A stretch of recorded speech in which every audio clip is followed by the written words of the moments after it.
오늘의 데일리 뉴스레터에 오신 것을 환영합니다. 1. 한국인들, 세계에서 가장 부유해진다. 2. 18조 투자 중국 대참패에 시진핑 대분노. 3. 극비정보 모두 들고 삼성오자 대만 국가 비상사태 선포. 한번 진실을 알아봅시다. 한국이 말 그대로 대박이 일어났습니다. 한국이 아무렇지도 않게 저렴한 가격에 사들인 아프리카 광산들은 금, 다이아몬드, 은, 동, 구리 등이 없어 아무도 관심을 가지지 않았습니다. 그러나 예상치 못한 대박 잭팟이 터졌습니다. 이로 인해 한국을 뒤통수를 치던 미국과 리튬을 무기로 한국을 공격해온 중국이 비상상태에 빠지게 되었습니다. 한국의 1위 기업이 곧 변경된다. 는 어떤 근거도 없는 말이 아니었습니다. 지난 몇십 년간 한국에서 1위 자리를 지켜온 삼성전자가 앞으로 몇 년 후에는 더 이상 1위 기업이 삼성전자가 아니라 LG가 된다고 발표한 전문가들이 쏟아져 나오기 시작했습니다. 이는 바로 전기차 시장이 2030년이면 무려 3,500조 원 규모로 급성장할 것이기 때문이었습니다. 그리고 놀랍게도 지금까지 단 한 번도 보지 못한 3,500조 원이라는 엄청난 규모의 전기차 시장에서 한국의 현대차와 기아차가 시장을 주도할 것이라는 놀라운 전망도 나왔습니다. 18일 글로벌 시장조사업체 리포트링커 기 발표한 세계 전기차 산업 동향 보고서에 따르면 오는 2030년 글로벌 전기차 시장 규모는 2조 7천억 달러, 약 3,508조 원에 이를 전망입니다. 이는 지난해 예상 시장 규모인 5,438억 달러, 약 706조, 보다 무려 5배나 성장한 규모인데요. 전기차 시장 발전 대표적 요인으로는 신종 코로나 바이러스 감염증, 코로나19, 여파에 따른 교통 문화와 기후 변화를 예로 들었습니다. 전 세계적으로 감염병에 대한 경각심이 심화되면서 대중교통을 꺼리는 분위기가 만들어진 가운데 기후변화의 심각성까지 대두되면서 전기차에 대한 관심이 급증하고 있다는 설명입니다. 글로벌 전기차 시장 발전을 주도할 업체도 공개했습니다. 총 594개 기업을 검토해 17개로 추스렸습니다. 현대차 기아를 비롯해 엑셀그룹, 알타모터스, BMW, BYD, 콘티넨탈, 포드, 제너럴모터스, 마힌드라 일렉트릭 모빌리티, 닛산, 테라, 테슬라, 토요타, V모토, 폭스바겐, 볼보 등이 꼽혔는데 이 중에서 현대차와 기아차의 역할이 가장 주목된다는 놀라운 소식이 전해졌습니다. 압도적으로 화려하고 세련된 디자인뿐만 아니라 세계 최고 성능의 배터리와 실내까지 갖추면서 미국뿐만 아니라 유럽 등 전 세계 자동차 전문 매체로부터 세계 1위라는 수식어를 받으며 테슬라마저 꺾는 놀라움을 보여주고 있습니다. K배터리는 더 강력합니다. 전기차 배터리 기술력 세계 1, 2, 3위가 바로 한국의 LG에너지솔루션, 삼성 SDI, 그리고 SK온이고 이들의 수주잔고, 즉 이 세 개의 한국 배터리 회사가 앞으로 전 세계 자동차 회사에 공급할 규모가 이미 1,000조 원을 돌파한 것으로 전해지면서 신드롬을 일으키고 있습니다. SNE 리서치는 앞으로 추가 주문이 한 건도 없더라도 한국의 배터리 3사는 2030년까지 공장을 100%로 가동할 수 있다는 놀라운 소식을 전했습니다. 지구 역사상 이렇게 강력했던 적은 없습니다. 자, 그런데 미국은 이렇게 3,500조 원이라는 천문학적 규모의 전기차 시장을 한국이 독식하게 될 것이 아니고 왔는지 인플레이션법을 만들어 현대차의 뒤통수를 치고 배터리도 세부 조항을 여러 추가해 한국산 배터리가 미국 시장을 독식하지 못하도록 충격적인 방법으로 깎아내리려 하고 있습니다. 중국은 한술 더 뜹니다. 배터리의 핵심 재료인 리튬, 이 리튬을 통제하여 한국의 보복 조치를 가하려 하고 있습니다. 중국은 전 세계 리튬 광산을 싹쓸이하여 한국이 배터리 최강국이 되지 못하도록 한국으로의 수출을 통제하려 하는 충격적인 계획을 만들었습니다.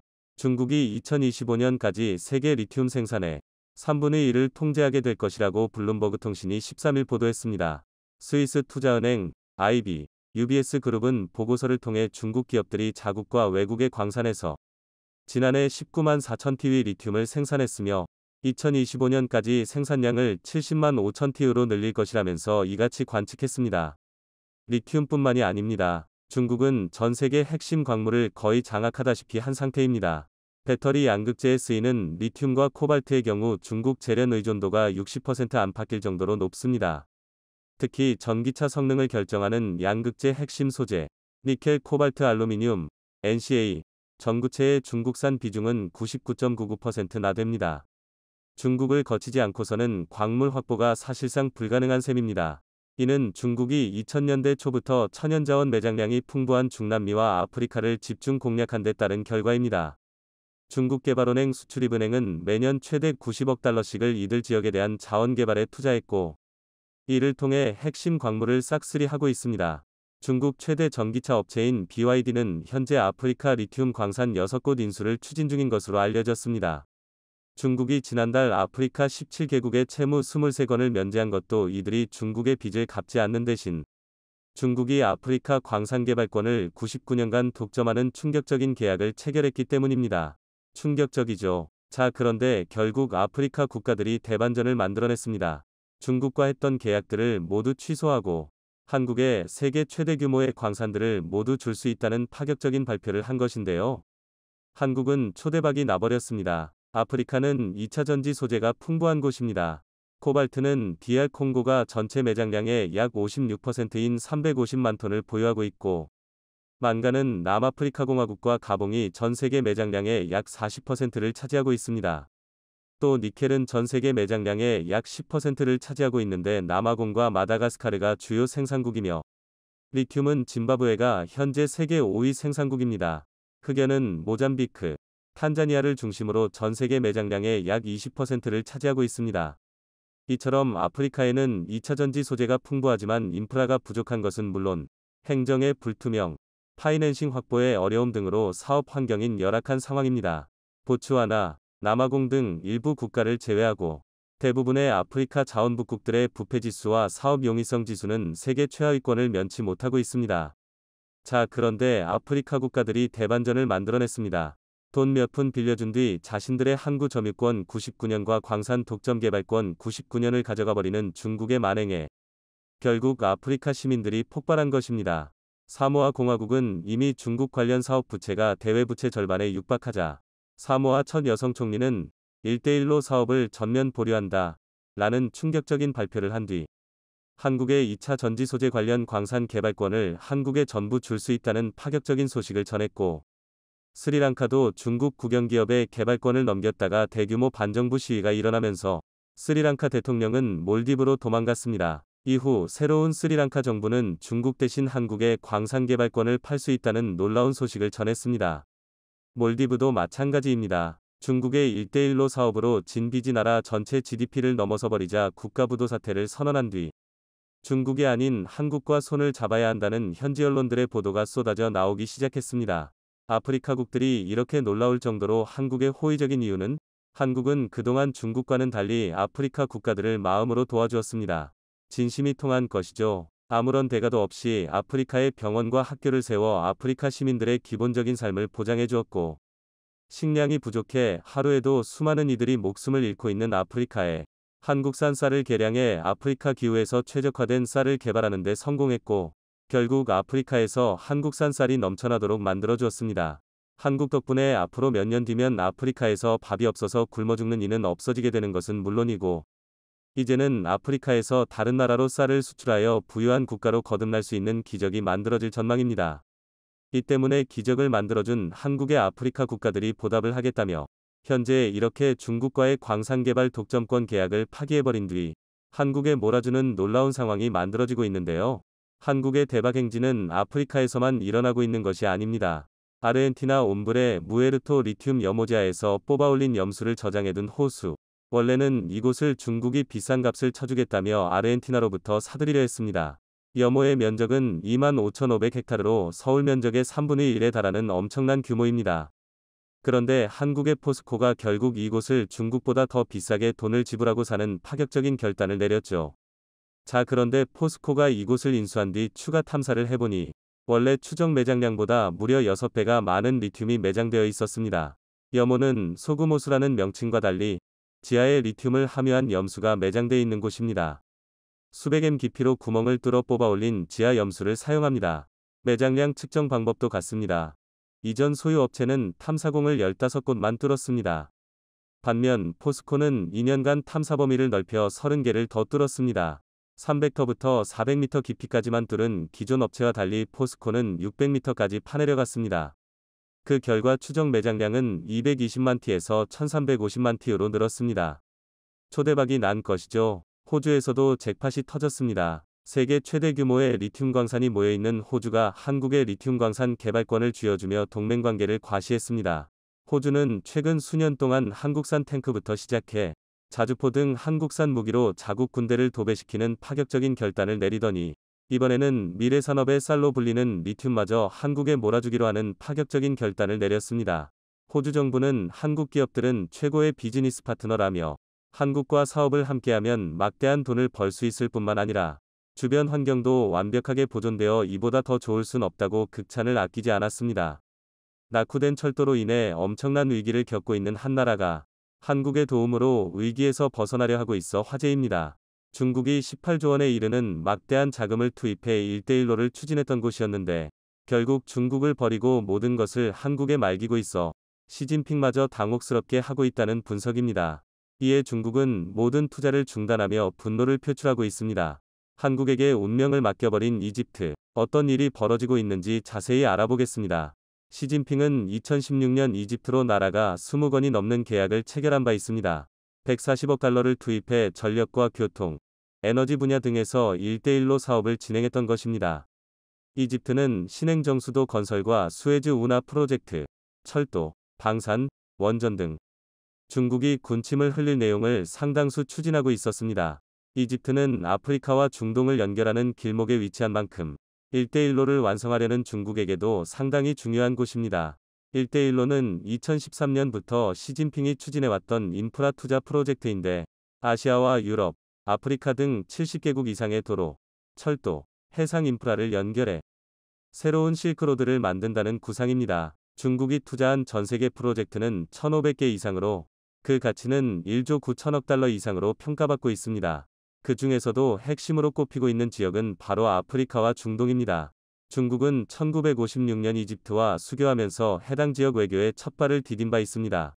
그 후 아프리카 53개 국가와 수교를 하며 세력을 키워왔습니다. 중국이 아프리카에 빌려준 상업대출은 1,400억 달러 이상입니다. 이는 아프리카 전체 부채의 20%를 차지하는 내용입니다. 중국에게 많은 빚을 진 나라 50개국 가운데 절반은 아프리카에 있는 상황입니다. 그 중에서도 중국은 이집트를 가장 중요하게 여겨왔습니다. 왕치산 부주석이 이집트를 재차 방문해 1대1로 참여를 촉구했을 정도입니다. 중국은 무인기 18대 등을 제공하며 이집트의 환심을 사려 했습니다. 하지만 이집트는 오히려 한국에게 수주를 몰아줬고 중국은 분노했죠.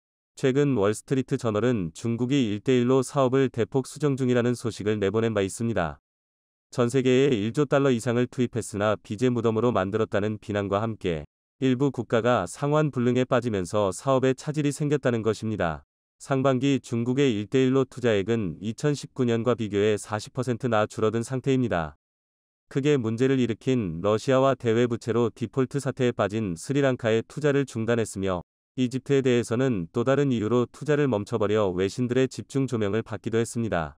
이집트가 중국보다 한국을 선호하는 모습을 보였기 때문이라는 설명입니다.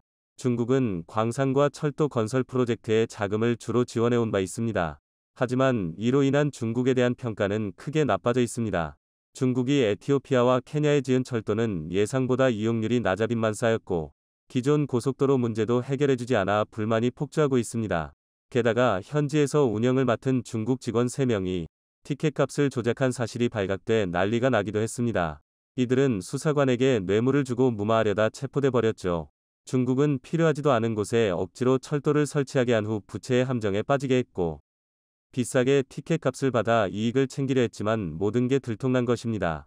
중국은 이집트 철도 사업에도 뛰어들었으나 진정성에 의심을 받고 있습니다. 작년 4월 중국 매체들은 수에즈 운하 좌초 사태를 이용해 1대1로 철도 운송망을 띄우자고 주장했으며 이는 이집트에 큰 반발을 사기도 했습니다. 당시 초대형 컨테이너선 에버기브노가 좌초되면서 선박 운항이 막혀 422척 이상의 선박이 발이 묶이며 이집트에 최대 위기가 왔었는데 중국은 오히려 1대1로 열차를 이용하면 유럽까지 20일이면 운송할 수 있다며 수에즈 운하를 대체할 수 있다는 식으로 홍보에 분노를 샀던 것입니다. 이집트의 열차 이용객은 매년 5억 명에 달합니다. 너무나 오래된 탓에 유지보수가 제대로 되지 않아 열차 사고가 끊이질 않고 있습니다. 지난 15년 동안 크고 작은 열차 사고가 매년 1천여 건 이상 발생했을 정도입니다. 2017년에도 열차 2대가 충돌해 수십 명이 사망하는 사고가 있었고 작년에도 곳곳에서 열차가 탈선해 이용객들이 수시로 발이 묶이기도 했습니다. 이집트는 철도 현대화 사업을 2009년부터 3단계로 추진 중이며 최우선 국책 사업으로 꼽고 있습니다. LCC 대통령은 열차 추돌 사고가 잇따르자 전역에서 철도 시스템 점검을 지시했고, 낙후된 시스템을 개선하는 데 약 15조 원 정도가 필요하다고 언급하기도 했습니다. 이에 가장 먼저 협력을 타진했던 곳은 한국 현대로템이었습니다. 최근에도 현대로템은 6억 5천만 달러 상당의 이집트 지하철 입찰에서 승리한 바 있습니다. 중국 CRRC과 스페인 업체를 제치고 당당히 수주 계약을 따낸 것입니다. 에어컨이 완비된 320량을 공급할 예정으로 전동차 총 40대 분량을 말입니다. 해당 지하철은 2, 3호선에서 운영되며 매일 약 300만 명의 승객을 수송할 수 있습니다. 2028년까지 납품이 예정되어 있으며 그 후 8년간 유지보수도 담당할 계획입니다. 현지 업체 내릿과 전략적 협력 관계를 통해 수주한 것으로 현대로템 지분은 전체 사업 규모의 86% 정도입니다. 현대로템은 철도 차량 제작 기술 이전도 함께 추진하고 있습니다. 수에즈 운하 공업단지 개발에 역량을 집중하고 있는 이집트는 이번 협력으로 공업단지 내 공장 건설과 현지화 모두를 추진할 수 있게 됐다며 만족감을 드러내고 있습니다. 해외 진출 기회가 열린 철도 관련 국내 기업 또한 100여 개에 달하며 향후 수출 파급 효과는 약 3천억 원에 이를 것으로 전망되는 상황입니다. 그리고 고용 유발 효과도 약 5천 명으로 추산되고 있습니다. 현대로템은 오래전부터 이집트에 전동차를 공급하며 신뢰를 쌓아왔습니다. 2012년 카이로 1호선의 전동차 180량 공급 계약을 시작으로 2017년에는 3호선의 전동차 256량을 공급했고 2020년에는 2호선에 약 48량 계약을 체결하기도 했습니다. 지난 10년간 카이로 1터부터 3호선의 전동차 484량을 수주해왔던 것입니다. 이는 열차 성능이 우수할 뿐 아니라 중국처럼 꼼수를 쓰지 않아 지속적 계약이 이루어졌다는 설명입니다. 카이로 시민들 또한 일부러 현대로템 열차를 타기 위해 차량을 기다려가며 탑승하는 것으로 나타났습니다. 쾌적한 환경과 더위를 이길 수 있는 에어컨 시설이 그들을 만족시켰던 것입니다. 카이로 전동차는 시속 80km로 운행되고 편성당 약 1740명이 탑승할 수 있습니다. 50도에 가까운 더위를 이길 수 있게 에어컨이 장착돼 높은 인기를 끌고 있는 상태입니다. 현대로템은 1억 1천만 달러 규모의 철도 신호 현대화 사업을 수주하기도 했습니다. 국내 기업이 자체 개발로 구축한 우리 기술이 수출되고 있는 것입니다. 이로 인해 이집트 열차 사고율이 큰 폭으로 줄고 있으며 한국 기술의 우수성이 또다시 입증되고 있습니다. 한국수출입은행과 대외협력기금 EDCF 또한 자금 지원에 나섰는데 이집트 철도 현대화 사업에 3억 1천만 달러를 지원하기도 했습니다. 해당 자금은 룩소르에서 하이뎀에 이르는 이집트 남부 224km 구간에 투입됐고 마지막 구간의 현대화 작업이 끝나면 12년간의 공사가 마무리될 예정입니다. 1850년대에 개통된 탓의 운행 속도가 느리며 안전사고가 자주 발생하던 지역인데다 이집트 주요 관광지가 밀집되어 있고 나일강 하류에서 생산되는 각종 농산물의 물류 이동에 중요하다는 점에서 그들은 한국에 감사를 표하고 있습니다. 이집트 터널청장은 현대로템과 협력하는 이유에 대해 현지화에 적극적이고 고객 만족도가 상당하기 때문이라는 설명을 했습니다. 이집트는 지역 산업 현지화 비율을 6년 후 75%까지 확대한다는 전략인데 한국 기업은 계약 내용을 착실히 이행하기로 소문나 다양한 사업에서 협력을 타진해오고 있습니다. 이집트의 신행정수도 건설에서도 한국 기업의 기회로 다가오고 있습니다. 현재 이집트 인구 1억 명 가운데 2천만 명이 카이로에 살고 있는데 얼핏 보면 인구 집중도에서 한국과 큰 차이가 없는 듯 보이지만 현지에서 직접 체감하는 부작용은 상상 이상입니다. 도로, 상하수도, 공원 등 기본 인프라가 제대로 갖춰지지 않아 도시 자체가 굉장히 낙후돼 있습니다. 주민들은 늙고 병든 카이로를 개선할 수 없다며 신도시가 필요하다고 입을 모으고 있습니다. 이에 시시 대통령이 2015년 신행정수도 NAC 프로젝트를 발표했죠. 여기에 54조 원을 투자하겠다는 계획입니다. 다 지어질 경우 2050년이면 총 4천만 명이 거주할 것으로 예상하고 있습니다. 이집트 주요 수입원인 수에즈 운하 건설과 비교될 정도로 큰 사업이며 현대로템은 이와 관련된 철도 사업을 따낼 가능성이 높아진 상태입니다. 이집트 재무장관이 한국 대사를 찾아 협력을 촉구하기도 했습니다. 이는 현대로템의 실적 향상으로도 이어지고 있습니다. 현대로템 사업은 크게 철도, 방산, 플랜트로 나뉘는데 작년 신규 수주액 3조 4천억 원 중 철도는 2조 1천억 원에 달했습니다. 그리고 최근 동력 분산식 전기열차를 개발해내 열차 수출 가능성이 더욱 높아지고 있습니다. 동력 분산식은 동력 장치가 차량마다 아래쪽에 분산 배치돼 있어 가속과 감속이 뛰어나 역내 거리가 짧은 환경에도 효율적으로 운용할 수 있는 열차입니다. 현대로템은 지난달 말 동력 분산식 고속열차를 국내에서 처음으로 생산해냈죠. 2달 동안 18만 km의 시운전을 거쳐 최종 성능 점검을 받을 예정입니다. 이를 바탕으로 모두 180량 규모로 도입을 추진하는 터키와 태국 고속철 사업을 포함해 추가로 100량 발주를 추진하고 있는 이집트 고속철 사업에도 참여하기로 한 상태입니다. 현대로템의 영업이익은 2019년까지 대규모 적자였다가 빠르게 흑자로 돌아섰고 2024년에는 3천억 원 선까지 올라간다는 것을 알 수 있습니다. 철도사업 해외 수주 확대로 적자에서 벗어나 고속질주에 시동을 걸고 있는 것입니다. 현대로템 사장은 전차와 열차로 위기에서 벗어났다는 언급을 했습니다. 8월 폴란드와 맺은 K2 전차 1000대분 수출 계약도 큰 힘이 된 상태입니다. 게다가 한국산 무기를 선호하는 이집트에서도 K2 흑표 도입에 관심을 보이고 있습니다. 올 2월 국산 K9 자주포를 도입하기로 하며 2조 원대 수출 계약을 맺은 바 있고 FA50 전투기에 이어 KA1 훈련기 도입을 검토했을 만큼 가능성이 높다는 분석입니다. 8월 공군 블랙이글스 팀이 세계 최초로 이집트 피라미드 상공을 날아 FA50 경공격기에 대한 수출 전망은 한층 밝아져 있습니다. 이집트의 고등훈련기 사업은 2023년 기종 선정을 목표로 절차가 진행 중입니다. KAI는 이집트에서 FA50 전투기 최대 100대 판매를 기대하고 있습니다. 그리고 최근에는 3조 원 규모의 원전 건설 프로젝트를 한국에 맡겨 놀라움을 주기도 했습니다. 2009년 UAE 바라카 원전 이후 13년 만에 이뤄낸 대규모 원전 수출이었죠. 이집트가 방산 및 철도에 이어 원전 사업까지 한국을 파트너로 삼게 된 배경에는 한국의 발전상을 롤모델로 삼은 이집트 정부의 강력한 의지가 있었다는 분석입니다. 이집트는 우리나라의 제1위 아프리카 수출국으로 경제 규모나 인구, 지정학적 위치를 고려하면 협력 필요성이 매우 큰 국가로 부각돼 있습니다. 미래를 모두 한국에 맡기고 있는 이집트. 꾸준한 협력으로 공동 번영해 나가길 바랍니다. 한국은 절대 우리를 못 따라온다. 한국을 망하게 하기 위해서라도 일본과 손을 잡겠다. 라고 외쳤던 대만이 삼성 때문에 제대로 큰일 나버렸습니다. 대만은 곧 TSMC, TSMC가 곧 대만입니다. 전 세계 반도체 파운드리 1위 기업인 TSMC가 대만에서 사라지는 순간 미국도 더 이상 대만을 지켜줄 이유가 사라집니다. 대만 경제가 무너지는 것은 물론 중국이 대만을 무력 통일하는 것은 시간 문제입니다. 중국과 대립각을 세워가며 미국이 대만을 지켜주고 있는 유일한 이유이자 대만의 삼성으로 불리는 TSMC. TSMC는 대만의 반도체 산업 진흥 프로젝트의 일환으로 1987년 2월 21일에 공기업으로 설립되었습니다. 설립 당시에는 대만 행정원이 돈을 빌려주고 네덜란드의 필립스도 조금 투자를 하며 기술 지원을 해줘야 하는 등 존재감이 거의 없었습니다.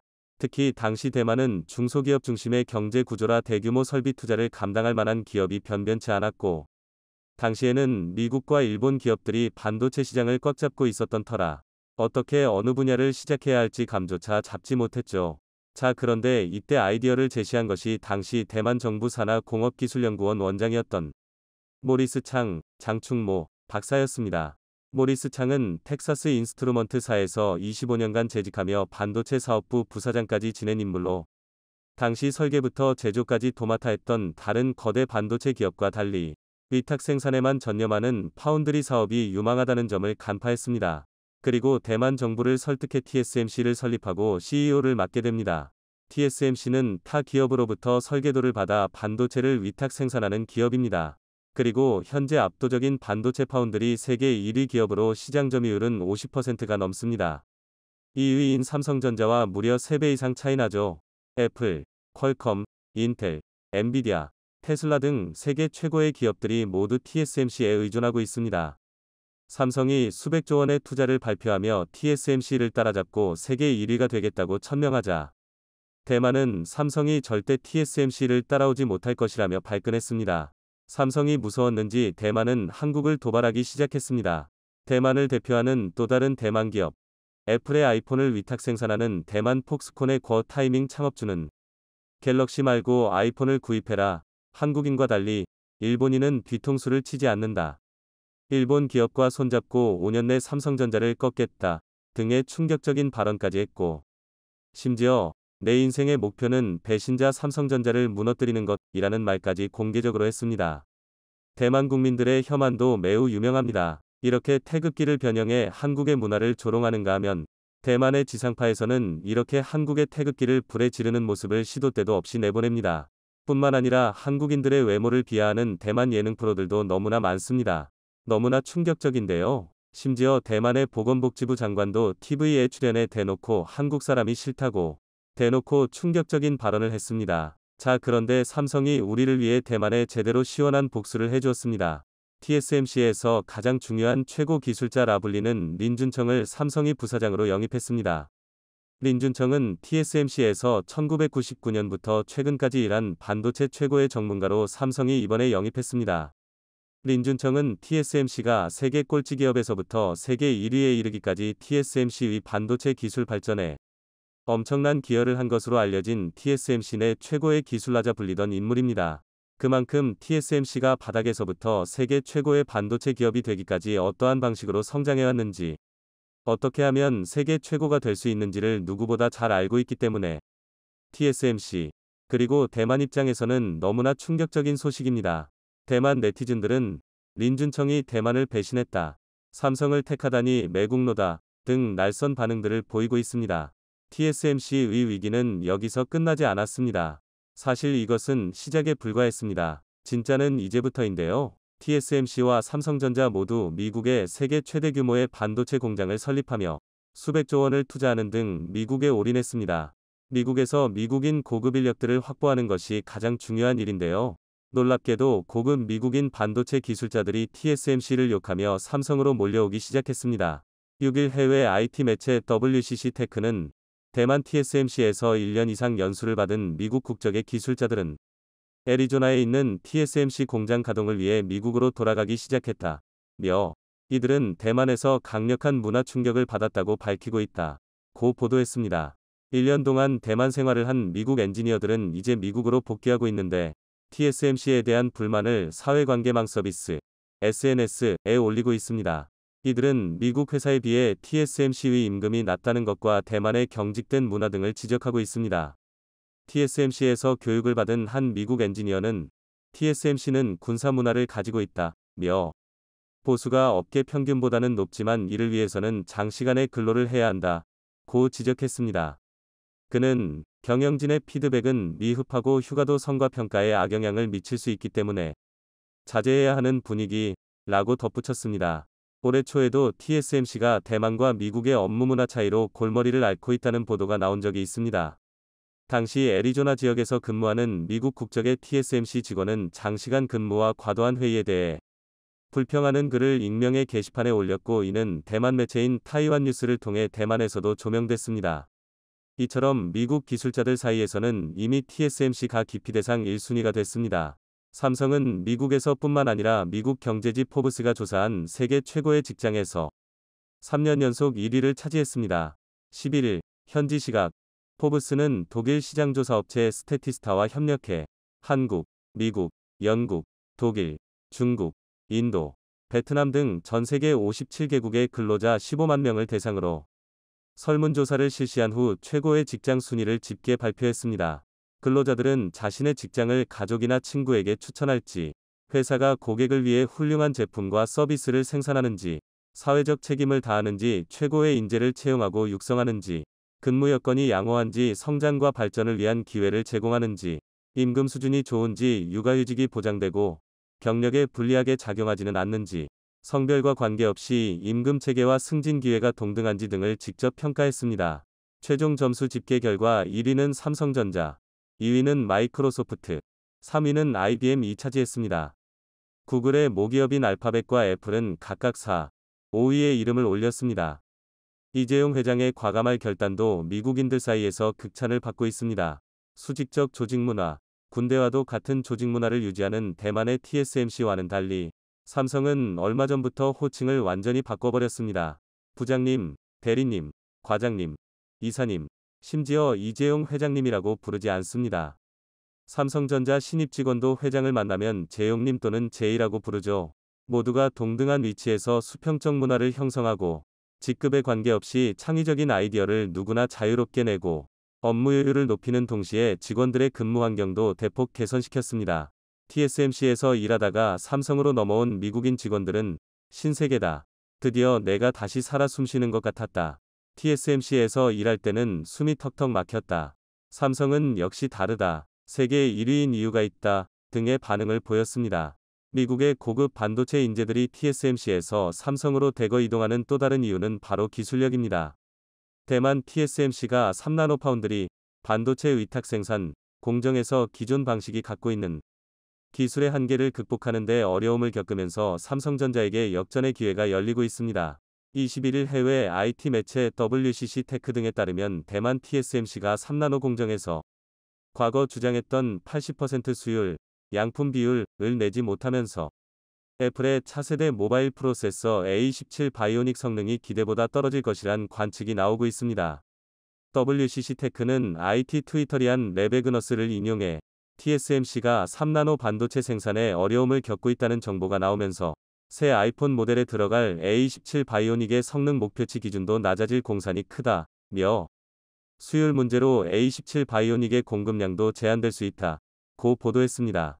TSMC는 3나노 공정에서 기존 핀팻 방식의 한계에 부딪힌 것으로 파악되고 있습니다. TSMC는 3나노 공정에서도 반도체 구성 요소인 트랜지스터에서 전류가 흐르는 채널과 이를 제어하는 게이트 접촉면이 3면에 그치는 기존 핀팻 공정을 활용하는 방법을 선택했습니다. 쉬운 길을 택한 것이죠. 그러나 회로 선폭이 미세화될수록 누설 전류가 커질 수 있고 발열 등에 취약한데 기존 핀팻 공정으로는 3나노와 같은 초미세 회로의 게이트를 통제하는 것이 쉽지 않습니다. 반면 삼성전자는 3나노에서 게이트 올어라운드 GAA라는 신기술을 적용하며 TSMC와 다른 길을 선택했습니다. 어렵지만 한번 성공하면 엄청난 힘을 갖죠. 게이트 올어라운드 GAA는 채널과 게이트가 사면에서 맞닿게 하는 기술로 채널과 게이트 접촉면이 3면에 그치는 기존 핀팻 방식보다 게이트의 통제력이 더 강화돼 전력을 적게 소모하고도 성능이 개선될 뿐만 아니라 누설 전류 문제도 해결할 수 있습니다. 그리고 결국 삼성이 해냈습니다. 경계현 사장은 최근 세계 최초로 3나노 양산에 성공했다고 밝히면서 핀팻 트랜지스터가 기술적 한계에 다다랐을 때 새로운 대안이 될 GAA 기술의 조기 개발에 성공한 것은 무에서 유를 창조하는 혁신적인 결과라며 삼성전자는 이번 제품 양산으로 파운드리 사업에 한 획을 그었다 고전했습니다. 오늘도 감사합니다. 최고로 멋진 하루 보내시길 바랄게요.